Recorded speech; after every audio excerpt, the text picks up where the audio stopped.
Sadhguru is full of shit. Does anyone know who this guy is? So like people on the spiritual path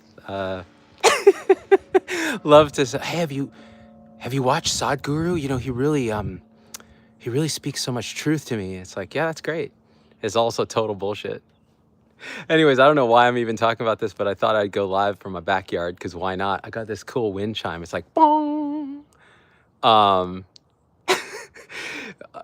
we'll talk about Sadhguru. Why not? I don't care at all, but I kind of do because he's hilarious. For people who don't know him, he's like this Indian guru, came from there, comes here, acts like he knows all the shit. Like even calling himself Sadhguru is hilarious. And you know, that's part of the Indian tradition of gurus. And there's a devotional aspect. You kind of lose your ego by giving yourself to a fucking narcissist whose ego's so, it's like the loudest thing in the room. But we think he's, you know, got some authority on how to live or reality or the empty nature of this. And it's like, really? It's funny, if you Google, did Sadhguru kill his wife? You should Google that. It's pretty funny. But I think the last video I made on YouTube was a while ago. And that was the first video I made in a while. And I realized I only make videos when I kind of feel like it. So I've been making videos occasionally on like Facebook and Instagram. And there's really nothing to talk about except for whatever's arising. And the last time what was arising is a general disgust with the whole like awakening industrial complex or spiritual industrial complex or sick. And when people watched me express in that way, because that was the authentic arising, it was like, no, none of that makes any sense. No human has any authority on reality because we're just appearances in this, and that can be known beyond concept. And so then when you try to talk about it, like I'm trying to now, it's purely idiotic. Ashley says, it's okay. We're just talking about, okay, let's see. New day, new chances. I can't believe I accepted it when Eckhart Tolle said his ego died when he was free of it. This was nearly 20 years ago. Utter BS. Exactly. Like, oh my God, it's so funny. It's the cosmic joke because it's always this. It's very simple. And then what happens is people have these realizations, they're energetic realizations, and then they decide they're going to teach. And here's the thing, many people who have the falling away of this sense of a separate self, and it still arises, it still shows up, but it's never really believed again. It's just like everything's just happening and you see what this is, which is beyond anything you could express in words. Because we're just an arising in and as it, even that's nonsense. Most people, like I think, who are spiritual seekers, who've been, they've been unhappy and they go down the meditation route like I did and the teacher route and the reading a million books and all of that. When they have some realization, the first impulse is like, oh, it finally makes sense.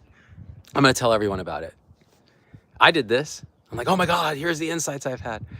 And it's utter and total horseshit. It's the ego, which is just a movement, a process that says, I can do something in this world, which is all just, it's fine. It's what's appearing. Like it is also this. It then owns this kind of realization and then owns this sense of authority because we're humans. So we're hierarchical, we're tribal, we're social. We want to tell everybody. It's quite innocent. And then pretty soon it just becomes pure evidence of delusion. So Eckhart Tolle, great example. Like he's saying things that are absolutely, in a sense, very true. There's only this, but he calls it now. And even that's a total story. There's no now even. Can you find even now? And then he's like, yes, my ego died and this happened. And I had this incredible experience when I was so suicidally depressed and this, and that's beautiful. It's a beautiful story. And I'm sure that's how the story felt. It has absolutely no relevance to this, to what this is, what you really are, which is not even an identity. And so I think people who go down that path, like Eckhart Tolle was like a suffering seeker, there's this feeling, oh, I can tell people about it. And now I have a new identity, the one who knows. Now I'm better than. And it's very subtle because in those sort of states of realization, it feels so real. It feels like you're so right. Like the slider on the graphical EQ of truth goes up to 10, and you're like, oh, I know everything and I can teach. And already you've set up a total egoic process. And then what happens is people who watch it automatically put themselves in this human hierarchy of like, well, I'm less than, and one day I'll be like Sadhguru, one day I'll be like Eckhart Tolle, one day I'll be like Rupert Spira, you know, a calm British guy who sits and talks about awareness. Like, what could be better? He's clearly in a bliss state all the time. He clearly doesn't suffer. He clearly doesn't have a sense of self or an ego. Yeah. Then you talk to anybody who knows these people and you're like, oh, oh, it's so funny. It's like it is like the cosmic joke. And so why am I doing this? No clue. I have as much ego as anybody else. It's like, maybe Zubin just wants to feel special by taking other people down, like talking shit about Sadhguru, who's a total fucking con artist. He's like the RFK Jr. of spirituality. You know, they have these techniques and these methods, and if you do this, you're, you know, and look, as far as living in this sort of dream state of thought and belief and identity, some of those things that you can do might make that dream state a little less rough, a little more calm, a little more serenity, a little less noise, maybe a little more artificial compassion that you generate, maybe a little less artificially less reactivity because you're trying, or you think you are, to do the things that they're saying. But most often people are like, I just can't seem to get it. I'll never be good enough. And then the shame comes up, which is a natural response to feeling less than. And I mean, how many people raise your hands in the chat have been through this with gurus? And when they become mainstream, like, so this is what happens. Those people then go and teach, and they're the ones making the noise about it. So the vast majority of the world who may be suffering and feel a call to truth because there's a deep, non-conceptual longing to be home, where we never left, where we can't ever leave, where it's always been eternally. And then somebody comes and promises that, and they want to do all the things. And I just ran into somebody in a cafe just now who was reading an Adyashanti book. And I went up and I was like, hey, that's Adyashanti, like Emptiness Dancing, great book.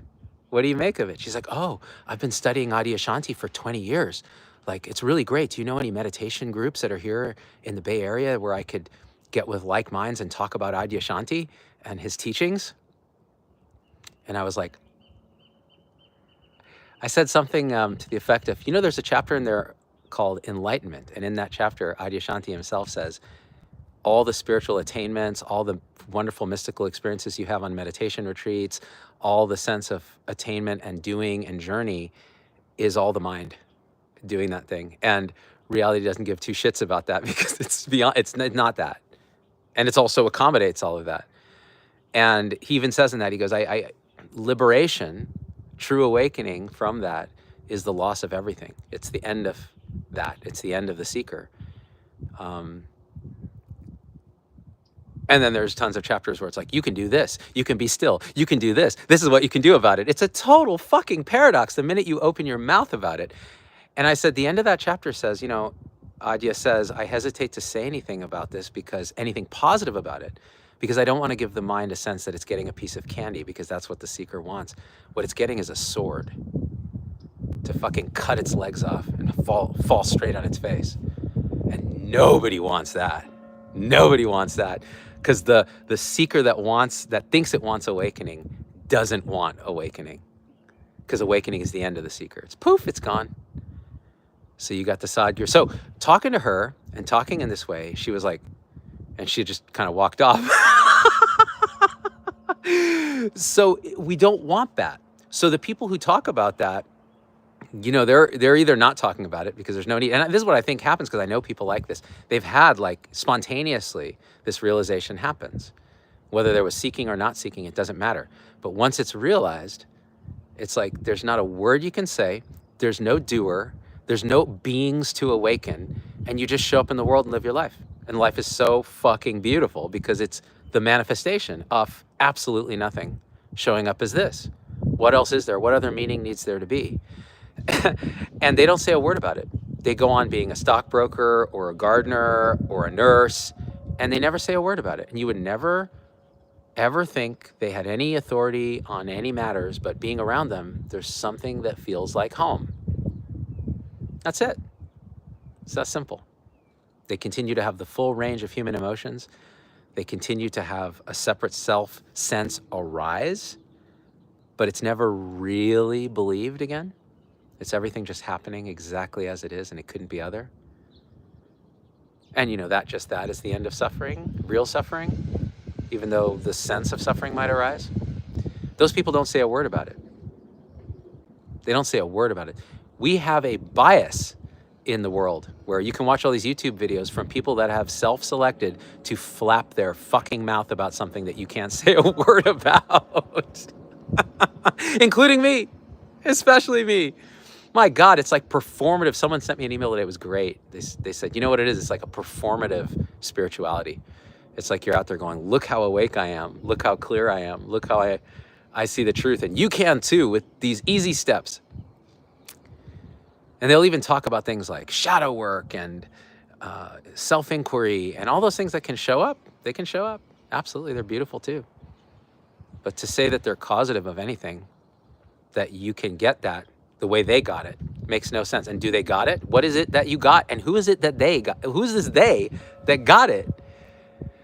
That's nuts, you guys.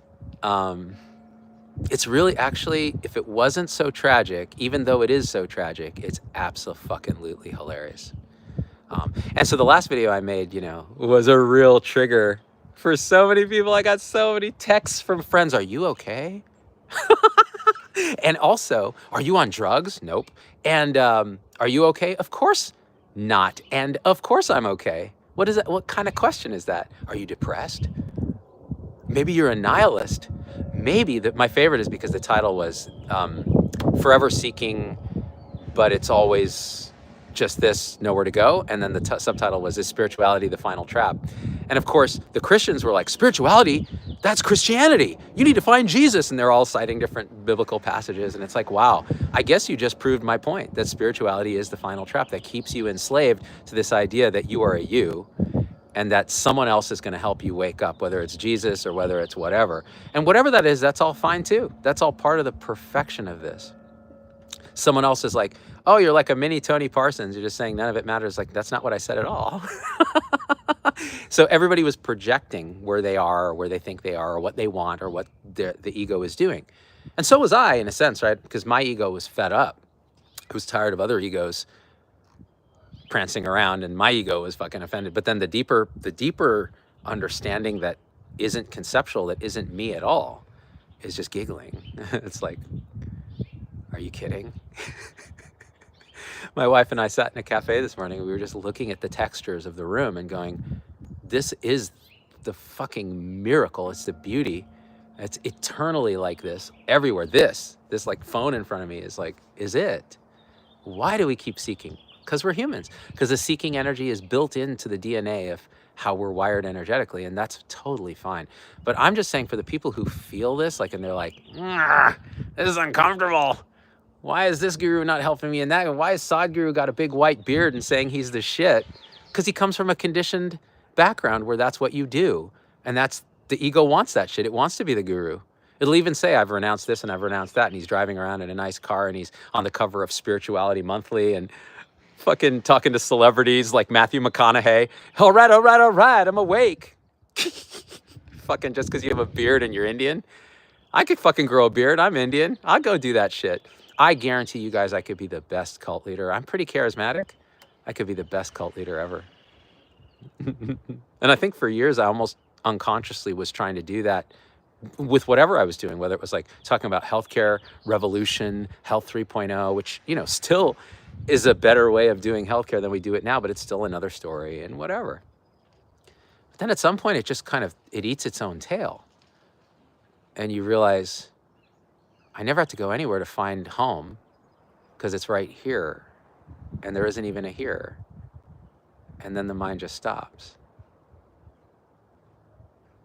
And then the mind comes back, and it's beautiful. It's just this adorable puppy going, hey, well, let's go see Sadhguru. Let's go see Adyashanti. Let's go talk to this guy and that guy. Hey, Zubin, why don't you interview this person and that person? Is fucking crazy fun and meaningless, totally meaningless. It's like, you're a nihilist now? Nihilism's a belief too. Nihilism's a belief that nothing matters. That's not a belief of mine. This is infinitely it's beyond matters and not matters. It's just this. What could matter more than what's happening? Couldn't be other. Ashley says, I mean, there was a shirt that, okay, that was not a cult. Oh yeah, my supporter group is a total cult. We meet, on Sundays every now and again when I feel the energy to do it. And we talk for like 3 hours straight, and about 30 people show up and we share our own experience. And the last one we did was last Sunday, and it was amazing. People are like, yeah, this is what's coming up. Strong emotion, or the sense of grief, of loss of like everything, because that comes up. Yeah, I was telling them you can hear my gong.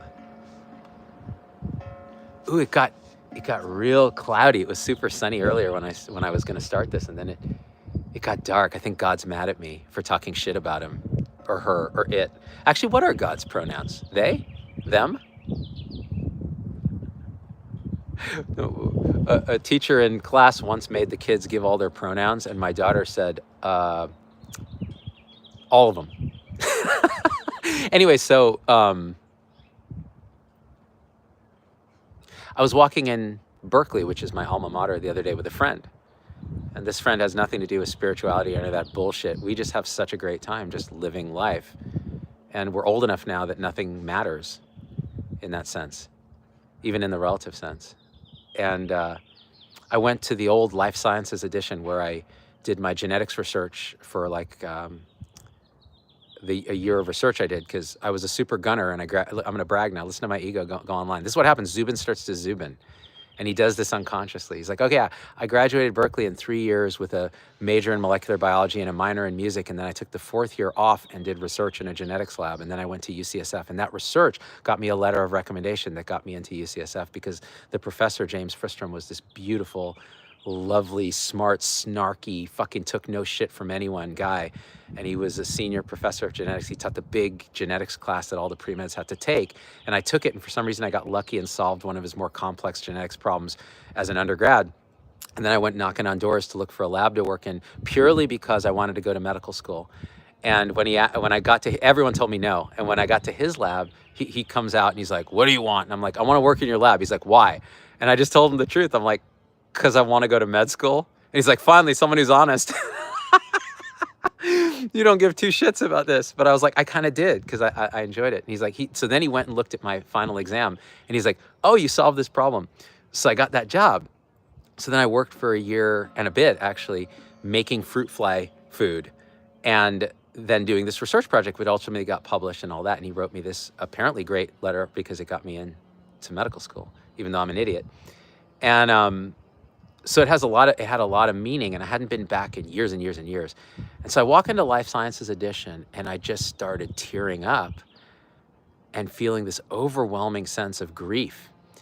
And it took me a second to figure out what it was, and I realized it was because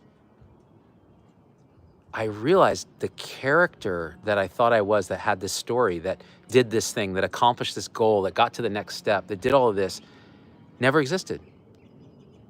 None of that really happened. What happened was this. This was always what was happening. And it showed up as this beautiful story of this kid of Indian immigrants who busted his ass and worked so hard that in his 3rd year, when he was taking the MCAT and taking 21 units, trying to graduate so he could get into medical school, which didn't even make sense to him, because he saw both his parents were fairly miserable as doctors. Why the fuck was he doing that? He decides, he worked so hard that he ground his tooth at night, and you see it? It's got a gold crown on it now because I cracked it in the 3rd year of medical school. The dentist told me, what are you studying? And I go, pre-med. And he goes, oh yeah, I see the pre-meds all the time. They grind their teeth into powder because they're so stressed. And the story of this character suddenly was seen in its context, which is, it was a story. And I realized that story, that character, this is what my wife said. She goes, the reason you feel so much grief is because you've lost your best friend. And your best friend was your story, the story of you, because you believed it, Whether it was a good story, whether it was trauma, whether it was victim, whether it was victimizer, it doesn't matter. We love our story. It's our best friend. It's been with us forever. And when it's seen, to be just a story. Stop moving, you light. When it's seen to be just a story, there's a huge, for me, there was a huge grief response. So I just sat down and just was like, and my buddy, he was just like, yeah, man, you're having a moment. Quirky Dave says, why do we try to solve problems that we created when we could have just not created in the first place? Well, another way to say that is the mind cannot solve the problems it creates. So this problem of me, this problem of how do I solve the problem of me? I'm suffering, I never feel like enough is enough, or I have trauma or whatever it is. And then we use the mind to try to solve it. Well, I can go intentionally do these things, and I can try to smooth the things out, and I can work on my compassion and all of that. And it's like, well, or the mind can stop. And there can be a realization when we give up, when we exhaust the mind. And in a sense, like someone like my friend Angelo, who makes a lot of videos about this, will just say, well, you know, partially what I'm doing here is I'm giving people things to do so they can make their mind crazier and just have it go poof. It just gives up because it realizes I'm doing all this stuff and nothing's working. And then, oh, it was always this. And then you get the wonderful side effect of everything you thought was true falls apart. And then you do go through the grief and the sorrow and the pain and the emotions that you were repressing all your life through this mechanism of mind, which created the problem. The thing that created the problem cannot solve it. Yet we keep going with the Sadhgurus. We keep going with, maybe I'll go to a, Muji retreat, and he'll talk really like, this is the beloved, man. This is everything that we want, man. It's right here. Can I speak in this way? Can I speak in this way? It's very lovely. It's a lovely soporific. It'll put you right to sleep. Watching Muji used to make me feel so good. Oh yeah, I understand what Muji's saying. Oh God, he's really got it figured out. Then you find out his fucking followers are kissing his feet. They're literally kissing his feet devotionally. It's like, okay, that's a thing. Wish someone had kissed my feet. I don't want no one kissing my feet. I have an anti-foot fetish. Pip, hi Dennis, says story creatures we are indeed. That's right. Pip was at our last Zoom meeting. Such a beautiful organism, those meetings. And there's no reason that we do them. It's not like we're not there to wake up. We're there to just share like minds who are going through the same thing, because we're social creatures. And that's why that's the appeal of like these communities, Sadhguru and Rupert and Muji and these guys. Is like people want connection. Because in this manifest dream, boy, we're wired in that way. We're mammals. We want to suck on a warm boob and get milk. That's what we want. It's energetic. Like you can't change it. But you can see it for what it is and go, okay, that's okay. That's all right. That community is beautiful. And so we were talking about how we are just story creatures, playing out our story roles. And that's kind of beautiful. Absent says, thank you for this.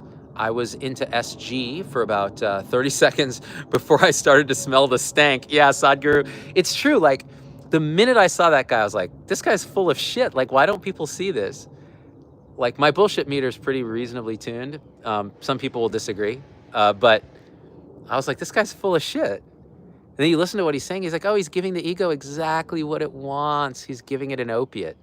Religion gives it an opiate. It gives it a structure. It gives it a hierarchy. Humans love that shit because we're structured hierarchical beasts. We live in tribes. It's what we do. We want communities. We want to feel belonging. That's all lovely. Nothing wrong with that. Unless you're feeling this energetic call to actual freedom, which is nowhere else but here. It requires no guru because this is the guru. But maybe guru showed up in your life. Maybe meditation and inquiry showed up in your life. Maybe psychedelics showed up in your, who knows? Whatever showed up, showed up. Reggie says, we'd rather keep the seeking going than sit and face our beliefs. Reggie nailed it. The seeker is a way to avoid what is sought, which was never apart from this. It is this. It's just this. That's why I really like the phrase just this, and others have used this phrase throughout history. It's like, it's just this. And that means, to the mind, it means a lot of things, but it has so much nuance. It's like, it's just this, and it's just this. There's nothing else. And it's also like, it's just this. It's the divine comedy. That's really it. If you're going to use words, just simplify it. You could just go even further and just say this. Just this. This. Sunship says, Spira cheated on his wife to date students. He certainly did.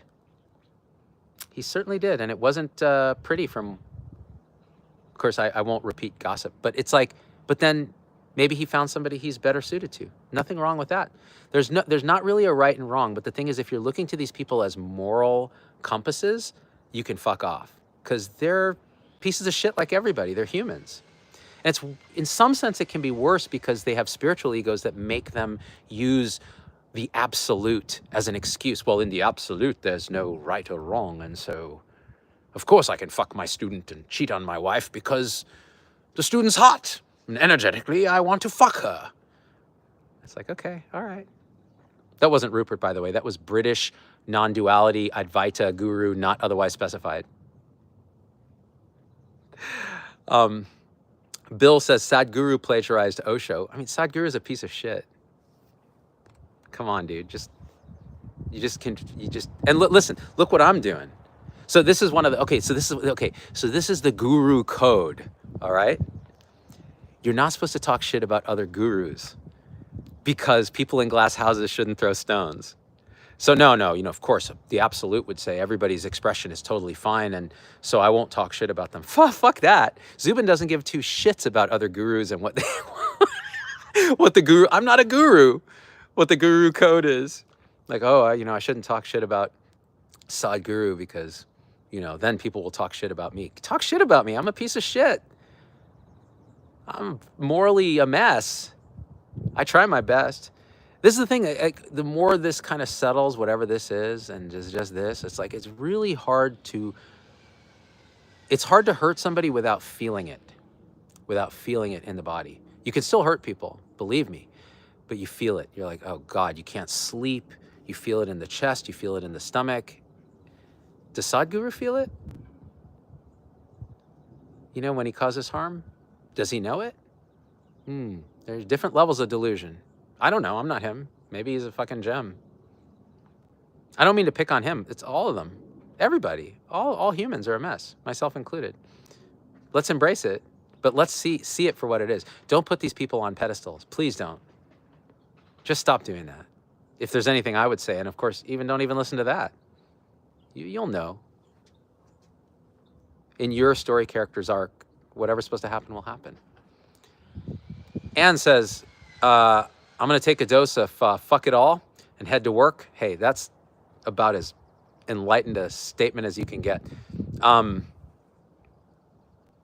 Zerkton says he killed his wife, I heard. Just Google it. Just even the rumor of it is so horrific. Whether it happened or not, who knows? Who cares? It's pretty funny, though. So he says, his wife in India, apparently they didn't get along or something. This is the story, right? So I'm not saying this is true, because I don't want a legal summons from the Sadhguru industrial complex. But apparently, she died mysteriously, and he said it was nirvikalpa samadhi, this kind of cessation where you've attained the highest spiritual enlightenment and you just die into the absolute.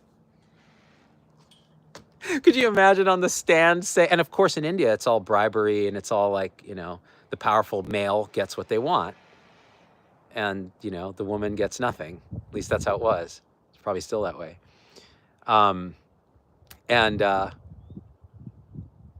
So she was conveniently dispatched and cremated before the authorities could do anything. And, who knows? That's the story. Who knows? The point is not that. The point is we're putting these people on pedestals. Like anyone who would ever put me on a pedestal, they need to have their fucking brain checked. Like, we're just friends here rapping, talking shit. Because what else is there to do, I happen to have a platform that I built over all these years for unclear fucking egoic reasons, and now I'm gonna fucking weaponize it just for my own fucking fun. Jack says, I like what Nietzsche said about moral persons. Quote, there was only one true Christian and he died on the cross. Oh, that's beautiful. Read the words of Jesus. That guy was woke. And I don't mean he had multiple, he listed his pronouns everywhere and in every email. He was awake, truly liberated being, from everything that if you just read the words, you're like, wow, you can't put it in words, but he's pointing in that direction, right? The kingdom of heaven is spread upon the earth, yet men do not see it. And Jesus was a Jew, says Don. Exactly. And yet, throughout history, we've vilified Jews. Humans are a fucking trip. We are a trip. Absent says, my realization was how much thought numbs the shit out of feelings. Dissolving thought is like raw dogging life, and it's wild feeling all of it now. That is beautifully said. So yeah, what started to come up here is that how I use thought, it naturally arises to distance me from sensations in the body and emotions. So there'll be this kind of what I'd call an uncomfortable sensation here, and then immediately thought would be like, oh man, I got to do this thing. And then I take a couple deep breaths and make distance from it. Now what happens is you don't have that option anymore, because the thought arises and you see it as thought. And you're like, oh God, and there's still this sensation. Let me feel that. And then you're crying in the supermarket. Just like that. And it's so fucking gorgeous. I wouldn't have it any other way. You feel everything, every single thing. And when you don't, when you do make distance, when you manage to go back into an old pattern of resistance, it's deliciously obvious. Even in retrospect, you're like, oh shit, that's what I was doing. Whoa. Wow, the mind is a fucker. It's really a fucker. Yeah, I love that raw dog in life, right, Jennifer? That's it is, you raw dog life. It's like no condom, no distractions on the plane. It's just, the universe just right all over you. Yeah. So that's kind of what I wanted to talk about. It's so funny. Like go back to my last video on YouTube, the Forever Seeking video, and read the comments. Like, scroll down and read the comments and see everybody's projection. It's really fascinating. It's funny because after I did that video, I knew that would be the response. And there was an arising here that was like that residual egoic tendency of mine to want validation from when I make videos. And I hadn't made a video in like 3 months. And then I make that video that's like, fuck all y'all. And I was like, oh man, like that night I even had some trouble sleeping because I was like, whoa, I didn't even need to say those things. Like, why did I say those things? And then I realized, because they're true. And then the next day I actually watched the video back, which I never do. And I was like, wow, every word of this video is true. And then I read the comments and I'm like, this is hilarious. And what's funny is I've made so many new connections and friends from people who sent me emails about that video, whether they agreed or disagreed. And it was like, whoa. So that was like, oh, this story creature was supposed to make that story video and connect with those story creatures. And it's beautiful. The whole thing is like perfection. Hi, Sue. Music directly into my ears on a plane is my favorite thing. Oral sex is what I call it. Michelle says, you got it, Pip Ananda. So what was Pip saying? Let me go back. Everyone is an asshole in someone's story. Yes. Yes. I am the asshole in so many people's stories. You find any anti-vaxxer, I am a grade A asshole. You find like a frontline nurse somewhere and I'm like the hero of their story. You find my family and I'm this neutral like dad figure. You find, it doesn't matter. It's so relational, so contextual. How can it be real? It's a joy, it's a dream, it's a perfect drama happening for and by no one. What a relief that I don't have to manage it, because there never was an I to manage it. And then it's like bird sound, airplane, sensation of hands, thought about what my dopey face looks like right now. Oh man. Let's scroll back down. This is too much fun. Melissa says, who's a supporter, thank you for your support. Thanks for the salt, the spice, and the sanity. Z, love how you always cut through the bull and make us laugh. That's really sweet of you. Of course, I'm full of bullshit too, right? You know that. Jennifer says, yeah, I got messages asking what the fuck about that video. I just shrugged and laughed. It's life. Sometimes I just want to say, fuck everything. It's okay. Yeah, totally. And it's funny because a lot of people were like, are you talking about Angelo in that video? And I'm like, I'm talking about everything. And Angelo would be the first to say that. It's funny because Angelo texted me after that video. He's like, bro, like people have been leaving comments on my videos that like somehow you're like taking a shit on me. And I watched your video and it's like every word of that is true. And I'm like, yeah. And then he came to visit because he was up here for a emotion circle thing. And we hung out and we were just giggling and laughing about just this. Like there's just not, you know, when the mind stops, when the seeker is exhausted by seeking, this can just show up. And sometimes you don't need to seek at all, but all humans are seekers. We seek wealth, we seek validity, we seek being a victim, we seek attaching to our suffering, we seek attaching to our story. And when that falls away, boy, there's grief. Or there can be, right? So what happens when you turn right into that grief? You know, like David Whyte says in his poem, The Well of Grief. It's really beautiful. It's the perfect expression of this. Those who will not slip beneath the still surface on the well of grief, turning down through its dark waters to the place we cannot breathe, will never find the source from which we drink the cold, clear water, nor find in the darkness glimmering the small round coins thrown by those who wished for something else. Just this. All right, gang. Love you. I do, actually. This time I do. Last time I was like, I don't love y'all. This is what's arising. All right, until next time. Peace out, Napoleon. One day you'll find your soulmate too.